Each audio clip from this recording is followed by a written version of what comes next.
নৈহাটির বড়মার পুজোর হোমের কলা এক গৃহবধূ খেয়ে ফেলতেই তার সাথে ঘটলো এক অলৌকিক ঘটনা। হাউ হাউ করে কেঁদে ফেললেন গৃহবধূ। ঠিক কি ঘটলো তার সাথে? প্রসঙ্গত আজ থেকে প্রায় 100 বছর আগের কথা।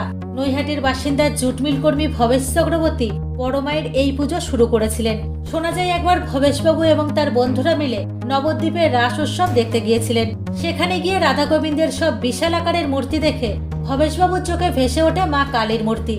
নবদ্বীপ থেকে ফিরে এসেই নৈহাটির নিজের বাড়িতেই এক বিশাল আকার মাতৃমূর্তি নির্মাণ করেন এবং পুজো শুরু করলেন ভবেশ চক্রবর্তী। প্রাথমিক অবস্থায় মায়ের এই মূর্তি ভবেশকালী নামেই পরিচিত ছিল নৈহাটির বাসিন্দাদের কাছে, কিন্তু তৎকালীন সময়ে মা কালীর এত বড় মূর্তি বাংলার আর কোথাও না থাকায় সকলের কাছে বড়মা নামে পরিচিতি পান ভবেশকালী। প্রথম দিকে ভবেশ চক্রবর্তীর বাড়িতেই পুজোর আয়োজন করা হতো, কিন্তু প্রতি বছর মূর্তির আকার এবং ওজন বাড়তে থাকায় শেষমেশ পুজোর স্থান বদলে ঋষি